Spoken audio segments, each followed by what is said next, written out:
Good evening. Hello and welcome to this edition of the Startup Central. I'm Nayantara, working from home in New Delhi. This is the only show of its kind on Indian television dedicated to startups, technology, innovation, disruption, entrepreneurship. Ladies and gentlemen, stay in touch with us. Like all the stakeholders we get on the show, Team Startup Central thrives on constructive feedback, constructive criticism. We can take it. So keep sending it to us. Tell us what you like about the show, hate about the show, how we can improve the show, what you never want to see on the show, how we should be doing things differently. Our email address right on top, suc@etnow.tv. I'm also on Twitter. You can reach out to me directly. And time now for the big interview on Startup Central. He recently joined as the India boss for Google Cloud, and certainly it's been a very busy time for Managing Director of Google Cloud India, Karan Bajwa. This is his first television interview since joining Google. Here's an excerpt of the conversation I had with him earlier.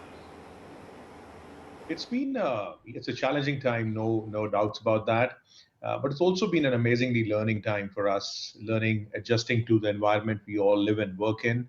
The last few weeks have been, in a one way, it's been accelerating our business. It's a very interesting place to be in as a technology company, where there is a huge acceleration in the industry as people embark on their journeys in the face of this pandemic. And I sort of the best way to benchmark for me is most customers had digital as a part of their strategy, and it's suddenly switched over now. It's actually digital is the strategy. So it's been busy times.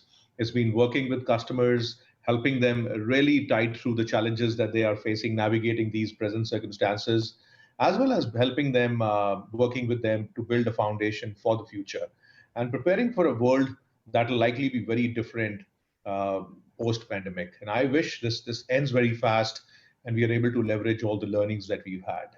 Obviously, the world will perhaps never be the same again. Thanks to COVID-19, there are normals now which will continue even whenever there is a vaccine.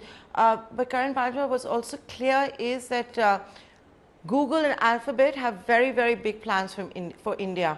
We saw the global chief Sundar Pichai first meet with the Prime Minister Narendra Modi, then make that massive $10 billion investment. Then we saw the 43rd annual general meeting of Reliance Industries, where Mukesh Ambani spoke about the mega Google investment. You, of course, recently joined Google. You're heading Google Cloud right here in the country. Take us through some of the plans, because I think this much is clear. Google's got big plans when it comes to India. Sure. Thank you very much.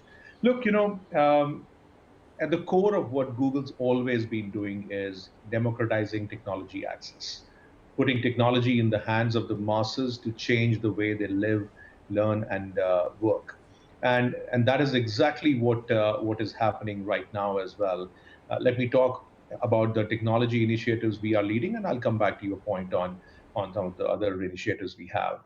Look, I think when COVID hit all of us, one of the first things was how do we react to a situation like this?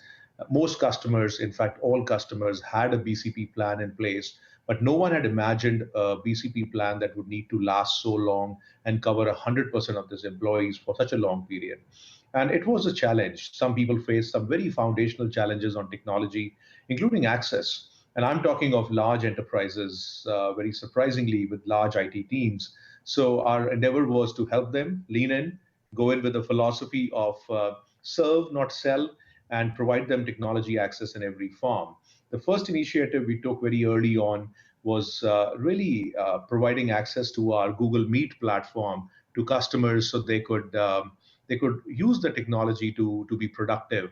And we made Google Meet uh, freely available without charge to all our consumers and our enterprise customers up till September, end of September. And that we believe really amplified people's ability to use the technology. If I just look at the usage patterns that happened over the initial 45 to 50 days, it was amazing to see the amplification of usage. We now have more than 6 million paying G Suite companies, 120 million educators across 150 countries, in fact, using the Google Meet platform. And that was just one example of democratizing access. Subsequently, our work's been on to work with all enterprises in the country, small, medium, as well as large enterprises, to really enable them with the use of technology. It was clear that the pandemic was pushing people in terms of technology usage, and clearly cost was a huge concern. The customers were conserving capital for their core business needs, hence an OpEx model of consumption came in very handy. And we've seen huge amplification of cloud usage across both digital natives who are now looking for optimization as well as multi-cloud platforms, as well as traditional enterprises. Okay, let me go one by one through all of them. So, Mr. Bajwa, you started off by telling us about Google Meet, how you innovated, how you pivoted, and it's going to be free till the end of September. I'm going to just be shameless and ask you this. Do you think that people are going to pay for this after September in India at a time when consumer habits have changed? You've got Zoom out there, and now you've got Geo Meet out there, which is also free. You've got Facebook and its messenger service now talking about a similar service. WhatsApp may go up from the current 8 people. So do you really think that people are ready to pay for Google Meet post-September in India? It's a very fair question. Look, the first thing is about providing free access. That was what we did to lower the entry barrier for people to use. As I said, the mindset was serve, not sell at that time. Ultimately, any platform, Nantara, will get used based on the value it brings in an enterprise and many other factors that are very critical to an enterprise. In our view, Meet is an enterprise grade video conferencing solution and best positioned to help a couple of reasons. One, security. And I will, without commenting specifically on any other platforms, let me talk about how we provide that feature and capability with rigorous privacy controls, supporting capabilities and regulations like HIPAA, GDPR compliance, and obviously it's built on Google's secure, resilient infrastructure, encrypted in transit, 939s of uptime SLA. And another very important factor, and I was talking to you before we started, which is about the use of Google Meet. It's simply it's extremely simple platform, easy to use, no plugins needed, guest access not needed, AI-backed features like live captions, adaptive layouts, low light mode, etc. And then we are keeping on enhancing the platform. So I guess consumers and businesses should not have to trade reliability, security, and privacy for access and scale. And I believe that enterprises will pay for that value. And of course, it's the way we engage with enterprises all the time, and it's about a value engagement in my view. Can I be cheeky and ask you that are you seeing demand for it post-September? Are you already seeing sign-ups? Have they already started paying up? Because, 31st August is really not that far away. Or are you still feeling that, yeah, maybe GeoMeet, Zoom, etc. will provide a very tough competition? Well, I shared with you the amplification of usage we saw immediately after COVID hit us, and we've seen that usage go up consistently. Again, as I said, it is enterprises will use platforms that are robust, secure, and provide an ease of use. And I continue to see very bullish about how the Google Meet platform will add value. I just realized that one of the stats I should mention to you about is just during the times that we started offering this in March, we saw more than 3 million new users connecting on Meet every single day of April 2020, spending over more than 3 billion minutes a day together. That's a massive 30x jump from the numbers we saw, let's say, in January. So we've seen that amplification. It is continuing to use, and ultimately consumers and enterprises will embrace platforms based on the value, ease of use, security, and the overall commercial value proposition. So I continue to be bullish, Nayantara. Okay, I take your point. Now, I'm sure Google Cloud has massive plans also for not just the big enterprises, but the small and medium ones. They're the backbone of this economy. And if the lockdown and COVID-19 has taught us anything, is that all the biggies have started and trained their guns on the backbone of the economy, digitizing, moving forward. What are Google Cloud's plans for that? Look, I think the foremost thing is cloud's a given. There are many varying estimates about how much of cloud adoption has happened in the industry.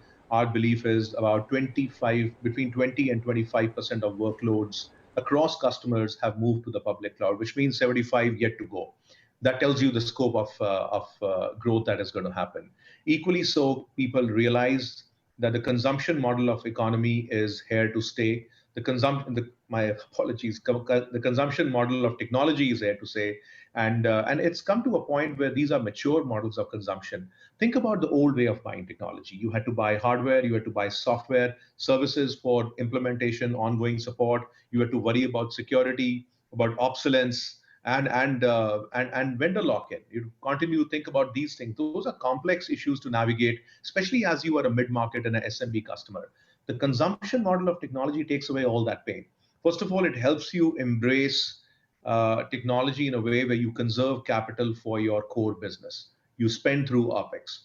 The second thing is you pay as you go, and you really increases your appetite to adopt technology as well. And these models have really, I would say, matured over the years in that sense. So both the public cloud model, the SaaS-based models of technology consumption have matured out.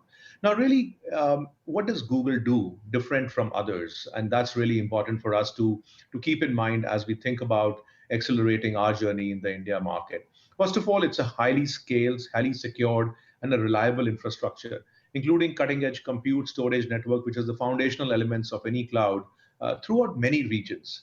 Second, any digital platform needs to manage data at scale, developing and modernizing applications, understanding, analyzing data, collaborating with people to take advantage of new AI capabilities. And that sits right at the center of Google's capabilities. And thirdly, it's a suite of industry specific solutions that deliver new age digital capabilities across verticals, healthcare, media, telecom, entertainment, etc. If I just roll back, a few weeks, if you will, and look at the announcements we've made in terms of some of the large wins with Indian clients, we were extremely happy to share the Wipro win, where Wipro has selected Google Cloud as the provider for its enterprise-wide SAP footprint, and also choose G Suite as a collaboration tool for a large part of its employees. Another example that I'm extremely proud of is the ShareChat platform, which has completely migrated its infrastructure to Google Cloud, and we went public with that announcement recently. That move really enables now the largest regional social media platform to scale its business, improve efficiency, reduce costs as well, which is a very important concern for them, and enhance the overall performance of the application. Similar examples, Tech Mahindra, another leading global provider, continues to invest with us in cloud technologies across both Google Cloud as well as G Suite. The National Payments Corporation of India was a very interesting example that we supported them through the COVID times. ClearTrip, L&T Finance, Hero Motorcorp. There are very, very strong examples of Indian enterprises embracing the cloud, embracing Google Cloud. And that's really the journey we are out on, providing vertical specific solutions to clients across verticals, giving them a consumption model that allows them to conserve capital, and providing them differentiation, including optimization of their spends relative to existing providers, and yet making sure it's not a situation where they feel they have a situation of vendor lock-in. And that's really the journey that we are out on in the market, really, Nantara. Wow, so a lot of dynamism that has come into play, and absolutely right. We saw those recent public announcements. And Mr. Bajwa, if I could just take off from that as well, the opportunities that exist, you already started exploring that, taking advantage of that. But if you look, and you talked about the uniqueness of India. If I look at July and what it forced merchants to do, what it forced consumers to do, was to adopt technology since 22nd March and the Janta curfew and all of that. But the way it has been adopted, people who might have been afraid of it earlier are no longer afraid of it. Look at the July numbers, 1.4 billion UPI transactions. That's a gold mine, and it's only going to, you can mine a lot more. What does this mean for Google Cloud? Well, it simply means expansion, right? You said it right. 1.4 billion transactions, and it was up June to July. I saw the June numbers as well, so there was acceleration. So number one, I think it's the coming of age of digital. across sectors. This is more a consumer metric. If you look at, I was just looking at our small medium business. I saw major acceleration, massive acceleration happen in the first 6 months of the year. Without sharing too much details or numbers, but I saw high double-digit growth on our SMB business in the first 6 months of this year. So it's a technology adoption, as well as I've shared some of the large clients with you. Clients that have been natively using cloud have moved on with us to the Google Cloud platform. I'm seeing enterprises who had very traditional environments. They are leaning in way more than ever before in that sense. You saw the consumer metrics, one of them that you shared. So all of this gives us a sense that digitization is on scale. This COVID period, howsoever unfortunate, and I'm not taking away anything from the fact that the need is very unfortunate, is also pushing us into breaking the chasm on digitization in this country. The Prime Minister has had a huge vision on digitization in India, and while this is not the best of times, but it is still giving us the opportunity to accelerate that. And the opportunity for us is to continue that acceleration and really make India a very strong digital economy. Now, what does this mean? As the surface area of digitization increases, so does concerns around areas like cybersecurity, and we've got to be very, very mindful of that. And I think it's really important to understand again how we differentiate on that, without getting into too many technicalities of what are the key differentiators. I just sort of give you three things that are extremely important and core to us from a Google and a Google Cloud standpoint.